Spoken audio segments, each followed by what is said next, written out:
ang epekto, bunga, at rason ng kamatayan ni Portgas the Ace. これはモンキー D ルフィ海賊王になる。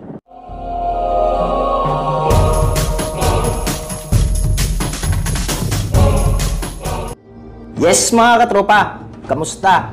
Welcome dito sa ating YouTube channel, Anime Katropa po. Please paki-subscribe na rin at pindutin ang notification bell para ma-update kayo sa mga bagong video natin. Maligayang pagbabalik muli dito sa mundo ng One Piece mga katropa. Sa video na to ay pag-uusapan natin ang tungkol sa kamatayan ni Ace. Pero bago ang lahat, para mas lalo nyong maintindihan itong video natin ngayon, ay re-recommenda kung panoorin nyo ang naunang video natin tungkol sa Pamilyang D na nakalink lang dito sa ibaba ng ating video. Kaya okay, simulan na natin.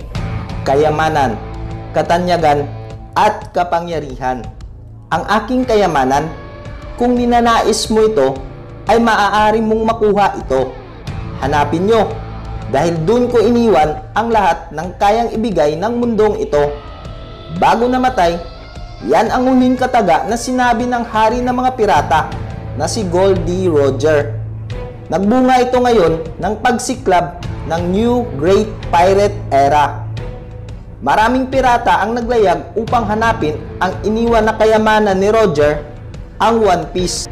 At sa pangalawang pagkakataon, pagkatapos ng humigit kumulang 2 dekada, ay ang kamatayan na naman ng isang anak ng hari ng mga pirata ang nagpagulat sa ating lahat. Ano nga ba ang magiging epekto ng kanyang kamatayan? May mga bunga kayang mangyayari ito? O sadyang pinatay talaga ang karakter na si Portgas the Ace? Bibigyan natin ito ng kasagutan mamaya. Kilala si Ace bilang isa sa mga 3 magkakapatid na sina Luffy at Sabo, na pinili ang pagiging pirata at naglayag na naging kapitan pa sa ilalim ng kanyang pamumuno na tinatawag niyang Speed Pirates. Pero kalaunan ay naging membro rin siya ng Whitebird Pirates at naging 2nd Division Commander pa ito. Pero nabigo ito sa huling misyon niya na hulihin ang tusong pirata na si Blackbird.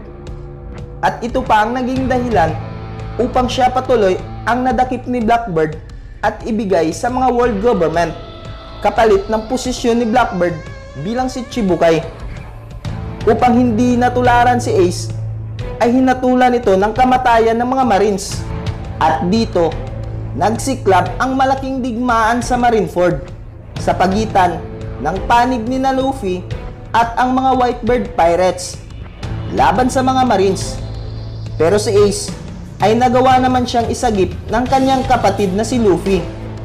Pero sa kasawiang palad, dahil sa atake ng isa sa mga admiral na si Akaino ang naging dahilan upang matuldukan ang buhay ni Ace, dahil ginawa niyang panangga ang kanyang katawan upang iligtas sa kamatayan ang kanyang nakababatang kapatid na si Luffy. Pero marami pa rin sa atin ang nagtataka kung paano nga ba namatay si Ace sa kamay ni Akaino, kahit na si Ace ay may taglay na kapangyarihang apoy. May counting explanation po tayo tungkol dyan mga katropa. Si Akaino ay may kapangyarihang makagawa ng isang magma, habang si Ace naman ay nakakagawa ng isang apoy. At kung ikukumpara naman natin kung gaano nga ba kainit ang kanilang mga kapangyarihan, ang init ng isang apoy ay umaabot mula 600 hanggang 800 degrees Celsius, habang ang init naman ng isang magma ay umaabot mula 700 hanggang 1,300 degrees Celsius. Ngayon, ay malinaw naman na mas mainit talaga ang magma ni Akaino kaysa sa apoy ni Ace. Pero para mas lalo nyo pang maintindihan, ay kung naalala nyo pa nung nakain ni Sabo ang Mera Mera Nomi, ay mapapansin nyo na napaso ang kamay nito dahil sa init ng apoy. Oo, pwede naman nating i-consider na kaya siya napaso ay dahil baguhan pa lang siya sa paggamit ng Mera Mera Nomi. Ngayon, balikan natin si Ace.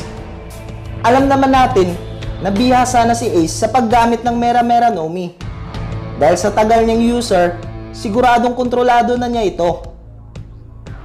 Pero wala silang pinagkaiba ni Sabo na nasaktan dahil sa sobrang init kahit pa manapoy ito.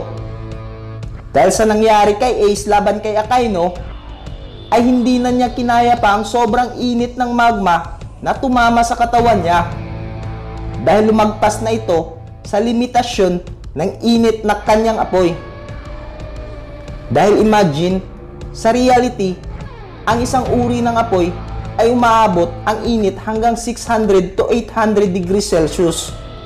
Habang ang magma naman ay umaabot ng 700 hanggang 1,300 degrees Celsius. Kaya nasubrahan talaga sa init si Ace. Dahil kahit nung sinubukan pa siyang isalba ni Luffy, ay sinabihan na lang siya ni Ace na huli na ang lahat dahil naluto na ang loob ng kanyang katawan na naging dahilan ng kamatayan nito. Ngayong wala na si Portgas ni Ace, ano kaya magiging bunga ng kanyang kamatayan? Maaari kayang sinadya ba talaga na mawala si Ace sa serye? Na masasabi naman natin na isa din siya sa espesyal na karakter sa serye. Sa tingin ko, oo. Take note, hindi lang isa kundi dalawang espesyal na karakter ang nawala sa serye sa iisang lugar lang.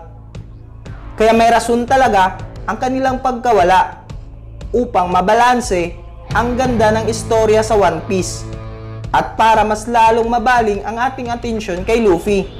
Dahil una, kinakailangan ni Luffy na mawala ang isa sa pinaka-importanting tao sa buhay niya para mas lalong ma-improve ang kanyang lakas at kapangyarihan. Dahil nung nasa Impel Down pa ito, makikita talaga natin na kulang pa ang lakas ni Luffy nung natalo siya laban kay Magellan. At maaaring ang pagkamatay ni Ace ang magiging motivation ni Luffy upang talunin si Blackbird sa susunod na paghaharap nila. Pangalawa, wag na nating ilayo pa ang usapan dahil hindi naman talaga may pagkakaila na ang susunod na magiging hari ng mga pirata ay may taglay ng initial na D or Will of D. Napaka-weird naman siguro kung hindi isang D ang magiging Pirate King katulad na lang halimbawa ni Buggy the Clown. Papayag kaya kayo mga katropa? Kaya walang pinagkaiba yan sa naunang hari ng mga pirata na nagtataglay ng initial na D na si Goldie Roger. Kaya sino ba ang may mga potensyal na susunod na magiging hari ng mga pirata na may taglay na D? Inuulit ko mga katropa, para mas lalo nyo pa talagang maunawaan ang kung sino-sino ang mga pamilyang D at kung ano nga ba talaga ang Will of D, ay nire-rekomenda kong panoorin nyo ang naunang video natin patungkol dyan na nakalink lang sa baba ng ating video. Dahil ang Will of D ang magiging susi upang maging susunod na hari ng mga pirata at isa sa apat na may initial na D ang may potensyal na magiging susunod na hari ng mga pirata. Una ay si Trafalgar D. Waterloo. Ngunit ang misyon lamang nito sa buhay ay ang ipaghiganti ang kamatayan ni Corazon. Sunod ay si Monkey D. Luffy. Tapos ay si Marshall D. Teach. At ang panghuli, kung nabubuhay si Ace at Whitebird, malamang silang dalawa ang magtutulakan upang magiging hari ng mga pirata. Si Whitebird, gusto niyang maging hari ng mga pirata si Ace dahil nga tinuturing niyang anak si Portgas the Ace. Habang si Ace naman ay gusto niyang maging hari ng mga pirata si Whitebird. Kaso lang, alam naman natin na ang gusto ni Whitebird ay ang magkaroon lang ng mga pamilya. Malaking balakid talaga ito kay Luffy sa kagustuhan niyang maging hari ng mga pirata kung hanggang ngayon ay buo pa rin ang mga Whitebird Pirates dahil sila ang pinakamalakas na pirata sa bagong era. Kaya magiging hadlang talaga kay Luffy ang mga Whitebird Pirates, pati na ang kapatid niya na si Ace. Nakita naman natin kung gaano nga sila kalakas during Paramount War dahil kaya nilang makipagsabayan sa tatlong admirals. Kahit pa nga, ang Fleet Admiral na si Sengoku na mismo ang nagsabi sa mga tauhan niya na mag-ingat sila kay Whitebird dahil siya ang pinakamalakas na tao sa mundo. dahil may kakayahang itong wasakin ang mundo. At malinaw naman sa atin na bukod kay Roger, si Whitebird ang may pinakamalaking bounty bago pa ito namatay. At lalong-lalo na, pabor sa mga Whitebird Pirates ang patungkol sa kayamanan na One Piece. Dahil isa si Whitebird sa may alam kung ano nga ba ang initial na D. Ito'y nakwento na sa kanya ni Roger nung nabubuhay pa ito. Dito rin sinabi ni Roger kay Whitebird na sasabihin niya kung paano makapunta sa Rough Tail. Pero sumagot lamang si Whitebird na hindi ako interesado dyan kahit sabihin mo pa yan. Kaya kung nangyari man na buhay pa sila Whitebird at Ace, ay kakainin talaga ni Whitebird ang binitiwang salita nito kay Roger na hindi siya interesadong puntahan ang Rough Tail. Dahil siguradong pupuntahan nila ang Rough Tail para lang magiging hari ng mga pirata si Ace. Kaya may mga rason talaga kung bakit kinakailangan na mamatay si Ace para hindi na siya ang magiging katunggali ni Luffy sa bandang huli. At para na rin ito sa pag-improve ng lakas ni Luffy. Malaki talaga ang pagbalanse nito para mabaling ang lahat ng atensyon natin kay Luffy bilang susunod na magiging hari ng mga pirata.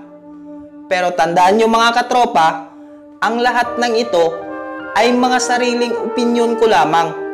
Mga idea na nakabase sa mga pagsubaybay natin sa ating paboritong One Piece. Dahil sa bandang huli, si Oda Sensei pa rin ang masusunod. Pero kung mangyayari man ito mga katropa, yan ang aabangan natin.